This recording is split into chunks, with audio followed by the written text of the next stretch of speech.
Ya, perkenalkan nama saya Muhammad Yusandro Fandi dari kelas 203B, Sekolah Tinggi Ilmu Ekonomi Manajemen Bisnis Indonesia. Kenalin nih, Vespa saya, Vespa kesayangan saya. Namanya Simontok. Ya, Simontok tahun kelahirannya sih tahun 89, lebih tua daripada saya, makanya saya nggak sopan banget nih dudukin dia. Maaf ya. Ini Vespa tahun 89 PX Sera, tapi saya sudah custom dengan ciri khas New PX. Ya, anak trendy zaman sekarang lah, pada demennya Vespa-Vespa seperti ini. Ya, kembali lagi ke materi. Saya di sini ingin membahas tentang apa arti SWOT secara umum di dalam pandemik COVID-19.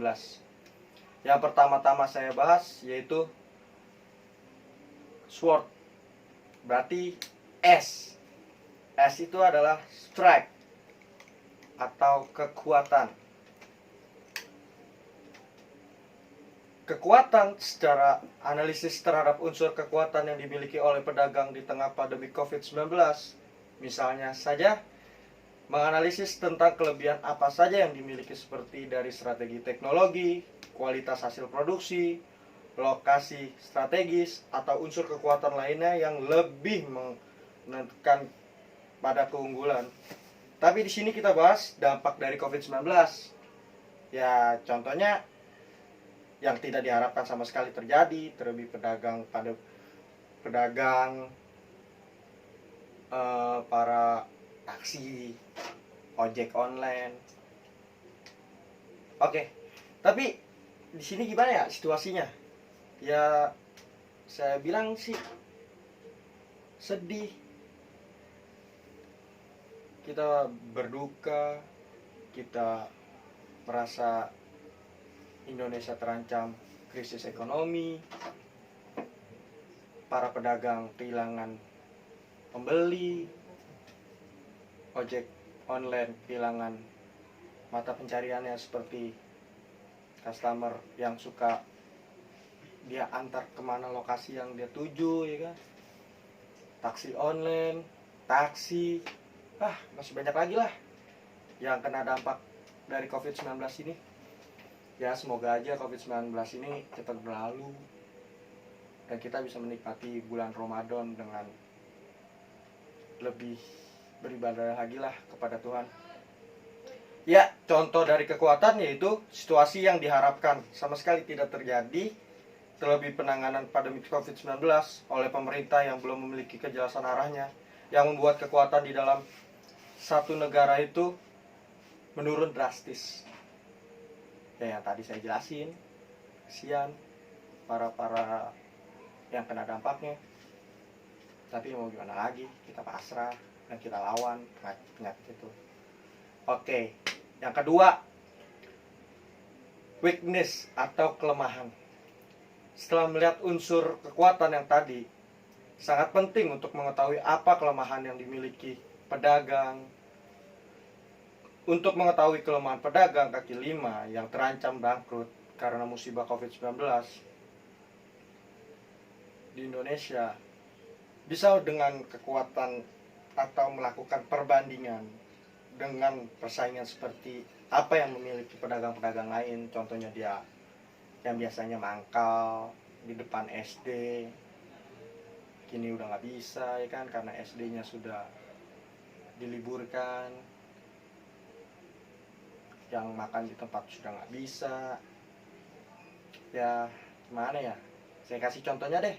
Dengan kondisi ini, saatnya kita bekerja di rumah, belajar dari rumah, ibadah di rumah. Ya, kata Presiden Jokowi yang berapa waktu lalu, banyak pedagang kaki lima yang merasa resah dan terpaksa menjajalkan dagangan yang melilingi kota, yang harusnya dia stay di tempat, tapi dia kini mencari pelanggannya, dia muter ke rumah-rumah agar dagangannya laku. Ya, resah lah, banyak yang resah.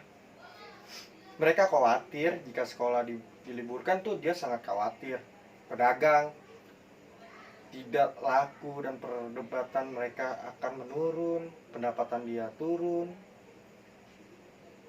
Ini salah satu contoh kelemahan pedagang atau pengusaha kecil dalam kondisi COVID-19.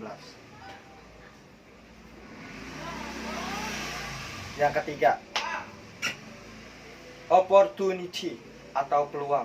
Unsur peluang biasanya dibuat pada saat awal pembangun bisnis atau membangun bisnis. Awalnya itu kita harus memiliki peluangnya dulu.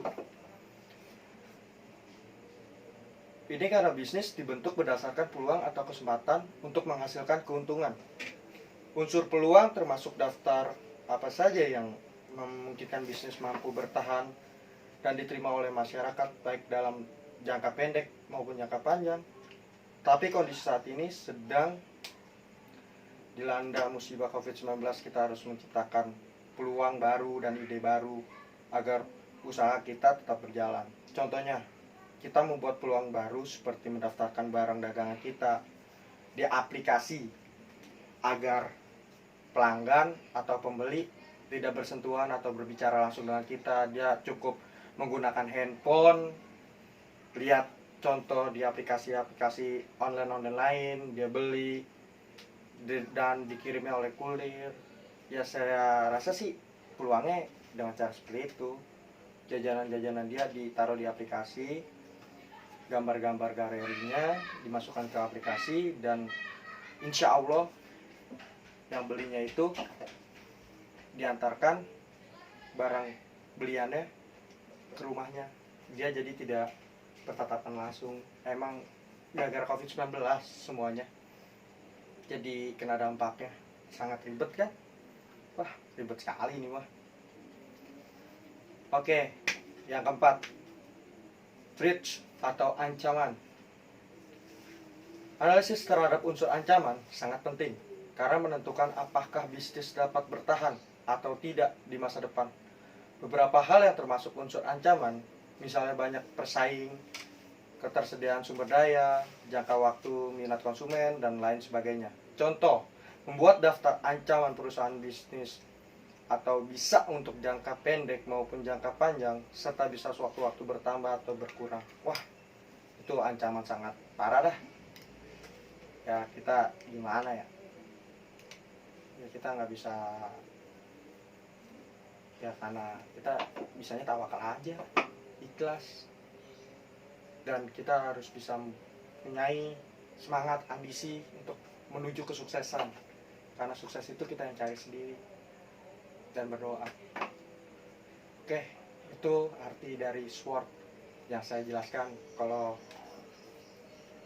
lebihnya tolong dikoreksi, kalau kurangnya terbalik, kalau kurangnya tolong dikoreksi, kalau lebihnya saya terima kasih. Gitu ya. Secara umum analisis SWOT seperti itu adalah sebagai berikut nih. Satu lagi, perusahaan menjadi lebih memahami kekuatan dan memberikan rekomendasi untuk meningkatkannya. 2. Perusahaan dapat melihat suatu peluang dan dapat mempertahankan peluang. 3. Perusahaan mengetahui kelemahan serta mencari solusi untuk mengurangi kelemahan tersebut. 4. Perusahaan mengakui atau mengetahui potensi ancaman serta mencari solusi untuk menghindari ancaman tersebut.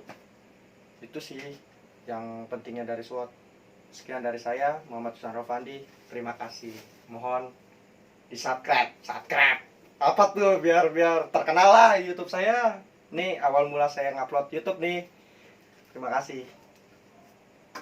Bye. See you tomorrow. Okay.